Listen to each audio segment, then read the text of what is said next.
What are the different types of colorectal cancer colectomy? Imagine facing a surgery that can remove cancer from your colon and give you a new lease on life. Colectomy is a common surgical treatment for colorectal cancer, and there are several types tailored to the cancer's location and extent. The most straightforward is the partial colectomy, also called a segmental resection. In this procedure, only the part of the colon containing the tumor is removed, along with nearby lymph nodes to check for spread.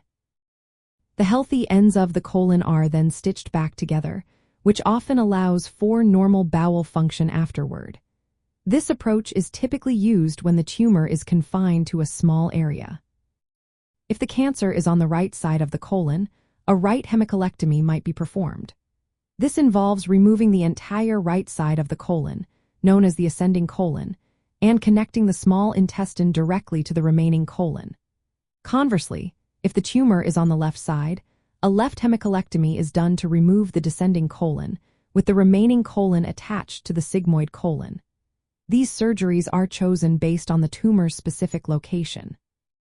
For cancers in the sigmoid colon, a sigmoid colectomy or sigmoidectomy is common. This procedure removes the S-shaped sigmoid part of the colon just before the rectum. Sometimes, a larger removal is necessary, leading to a subtotal colectomy, which takes out most of the colon, often including both the ascending and descending parts. This may involve creating an ostomy, which is an opening on the abdomen for waste to exit. In more extensive cases, a total colectomy might be needed, removing the entire colon. This is often reserved for widespread cancer or genetic conditions that increase risk. After removing the entire colon, the small intestine can be connected directly to the rectum, or an ostomy might be created. When both the colon and rectum are removed, the surgery is called a total proctocolectomy. This often results in a permanent ostomy, where waste exits through an opening on the abdomen, or in some cases, the small intestine is connected directly to the anus if feasible. For rectal cancers, surgeons may perform a low anterior resection, which removes the upper part of the rectum and part of the sigmoid colon while preserving the anus. This allows for bowel movements without a permanent opening. When the cancer is very low in the rectum or involves the anus, an abdominoperineal resection is performed. This involves removing the sigmoid colon, rectum, and anus, resulting in a permanent colostomy. The surgical approach can be open, involving a large incision, or minimally invasive, such as laparoscopic or robotic surgery. These less invasive options often lead to quicker recovery and less pain, but their suitability depends on the tumor size, location, and the surgeon's expertise.